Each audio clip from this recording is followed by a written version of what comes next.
What if the most important thing about a 19-year-old rookie isn't his talent, but his ability to stay calm when everything falls apart? Dylan Harper just proved he has both. Career-high 22 points, game-winning jumper with 9.1 seconds left. The Spurs survive 135-132 in New Orleans after blowing a 20-point halftime lead and watching rookie Derik Queen explode for the first triple-double of the 2025-26 season. But here's the real story. This game revealed something deeper about how championship culture gets built, one clutch moment at a time, even when Victor Wembanyama watches from the bench. Let's break it down. What's up, Spurs fans? Welcome back to Spurs Quick News, quick, sharp, and all about the silver and black. I'm your host, and today we're diving deep into Dylan Harper's clutch gene, a wild comeback by New Orleans, and what this thriller reveals about San Antonio's mental toughness. Before we jump in, drop your city in the comments so we know where the Spurs family's tuning in from. Let's set the stage. Monday night at the Smoothie King Center wasn't supposed to be a measuring stick for the Spurs' championship DNA. On paper, this was a scheduled win. San Antonio at 15-7 facing a Pelicans team drowning in their 7th straight loss, sitting at 321 with Zion Williamson out again. But here's what made this game unexpectedly valuable. Victor Wembanyama was resting a left calf strain, and this became an opportunity for San Antonio's next generation to prove they don't need to wait for their star to show up. And show up they did, at least initially. The first half was a masterclass in execution. San Antonio torched New Orleans for 42 second quarter points, their highest scoring quarter all season. 11 three-pointers, transition attacks that left the Pelicans scrambling. Harrison Barnes was clinical with his spacing. Stephon Castle returned from a 9-game hip injury absence with immediate energy, and the Spurs held a commanding 77-57 halftime lead. This is where the story gets interesting, because the lead disappeared. New Orleans opened the third quarter with an 11-0 run.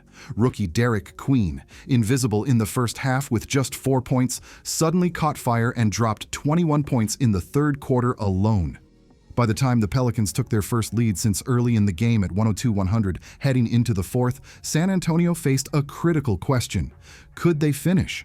Do you believe this team has what it takes to close games without Wemby? Or are they still too young to handle adversity? Type, trust the process, or need Wemby below. Let me know what you think.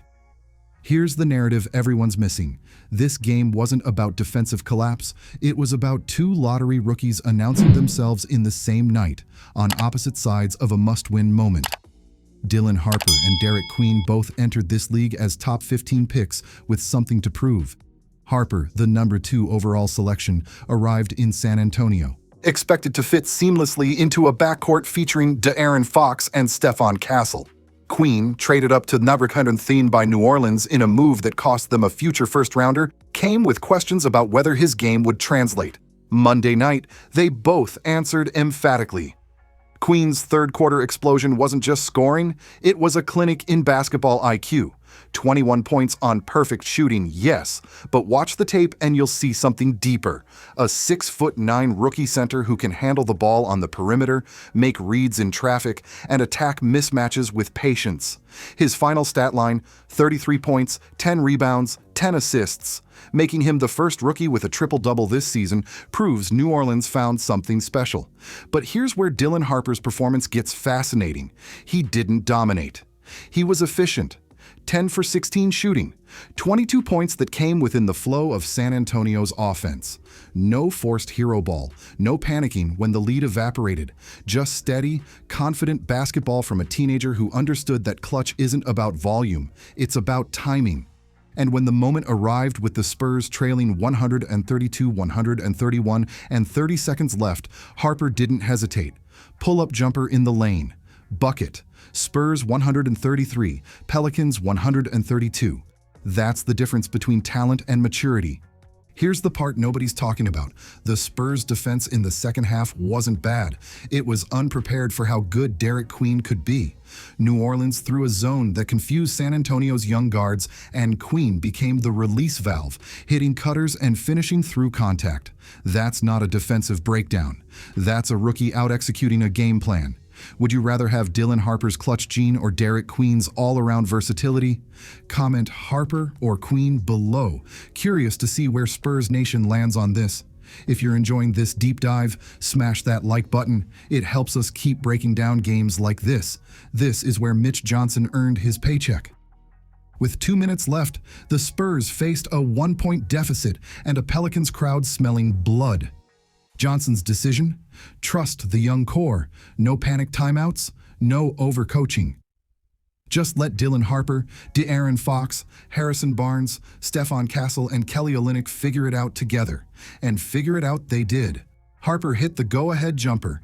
Fox, who had been quiet most of the night with just 14 points, stepped up when it mattered, grabbing the rebound after Derik Queen's missed 3, drawing the foul and sinking 2 clutch free throws with 1.1 seconds left to ice the game at 135-132.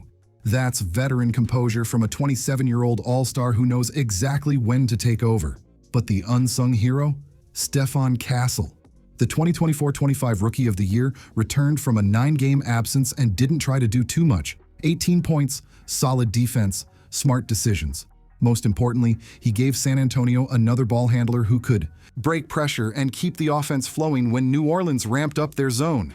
Castle's value isn't always in the stat sheet.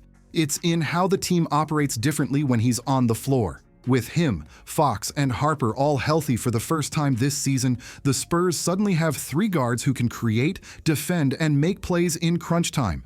Harrison Barnes continues to be the glue. 24 points on 9 of 15 shooting, including 4 of 7 from 3. Every time the Pelicans made a run, Barnes had an answer. That's what 13 years of NBA experience looks like, knowing exactly when to attack, when to space, and when to let the young guys cook. There's one thing about this game that should terrify the rest of the West.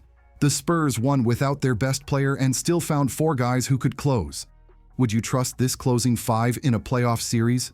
Drop playoff ready or not yet in the comments. Let's talk about what this game actually means for San Antonio's trajectory. The good. This wasn't a perfect win. It was a valuable win. The Spurs just proved they can survive chaos without Victor Wembanyama. That matters more than people realize. Championship teams don't just dominate from start to finish. They find ways to win messy games on the road when nothing goes according to plan. Dylan Harper's development is ahead of schedule. Most 19-year-old rookies don't have the poise to hit game winners in hostile environments. Harper does. That's not something you can teach. That's innate confidence combined with countless hours in big moments during his Rutgers days. De'Aaron Fox's clutch instincts remain elite. 14 points might not look impressive, but his 2 free throws with 1.1 seconds left sealed a road win. That's what max contract players do. They deliver when it matters most, even on off nights. The opportunity. San Antonio gave up 45 third-quarter points. That's not sustainable. But here's the positive spin. They did it against a zone defense they hadn't prepared for, with a rookie center exploiting every gap. This is a learning experience, not a fatal flaw. When Wembanyama returns, the Spurs will have another rim protector to cover for these lapses. Until then, this team is learning how to win without relying on their superstars' defensive brilliance. What do you think is the biggest takeaway from this win? Harper's clutch gene, Fox's veteran leadership, or the team's ability to survive without Wemby? Drop your take below. I read every comment. Here's where the story gets real. Wednesday night, the Spurs travel to Los Angeles to face the Lakers in the NBA Cup quarterfinals. This isn't just another regular season game. It's win or go home, and it's against a Lakers team that's been one of the most dangerous squads in the West all season. Victor Wembanyama's status is uncertain. If he sits again, San Antonio will need Dylan Harper, De'Aaron Fox, and Harrison Barnes to replicate Monday's clutch execution against a significantly better defensive team. The Lakers have length, playoff experience, and LeBron James orchestrating everything. But here's why this Spurs team should feel confident. They just proved they can win ugly without their franchise player. That's the kind of resilience that defines playoff teams. If San Antonio pulls off a road upset in LA, especially without Wemby, it would send a message to the entire league. The Spurs aren't just Victor Wembanyama plus role players. They're a legitimate young core that can compete with anyone, anywhere, in any situation. win. This team is 16-7. They're fourth in the West. And they just survived a game where everything went wrong. And if what I heard about Mitch Johnson potentially starting Castle and Harper together against the Lakers is true, this backcourt could be the matchup nightmare that nobody saw coming.